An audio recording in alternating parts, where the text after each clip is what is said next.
দৈনিক ইত্তেফাকের সম্পাদক এবং প্রকাশককে 3 দিনের মধ্যে নিঃশর্ত ক্ষমা চাইতে আইনি নোটিশ পাঠিয়েছে বাংলাদেশ ক্রিকেট বোর্ড বিসিবি ও এর সভাপতি ফারুক আহমেদ। স্বেচ্ছাচারিতা ও আর্থিক অনিয়মের অভিযোগ তুলে প্রতিবেদন প্রকাশ করায় এই নোটিশ পাঠানো হয়। নির্ধারিত সময়ের মধ্যে ক্ষমা না চাইলে তাদের বিরুদ্ধে দেওয়ানি ও ফৌজদারি মামলার হুঁশিয়ারও দিয়েছে বিসিবি।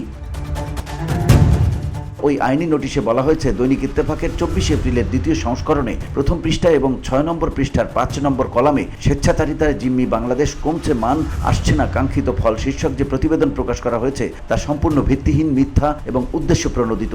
এতে বিসিবি ও এর সভাপতির সুনাম ক্ষুণ্ণ করার অপচেষ্টা চালানো হয়েছে বলে অভিযোগ করা হয়েছে।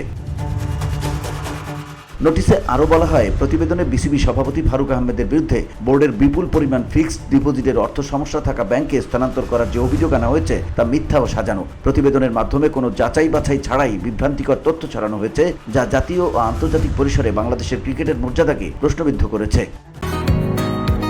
বসুন্ধরা, উত্তরা, বনশ্রী, কুড়িল ও বাড্ডা সহ রাজধানীর বিভিন্ন স্থানে অভিজাত ও অত্যাধুনিক মানের ফ্ল্যাট কেনার এক নির্ভরযোগ্য প্রতিষ্ঠান প্লেজেন্ট প্রপার্টিজ লিমিটেড। তাই আপনার স্বপ্নের আবাসনের জন্য আজই যোগাযোগ করুন। Pleasant properties limited, where destiny matures eventually.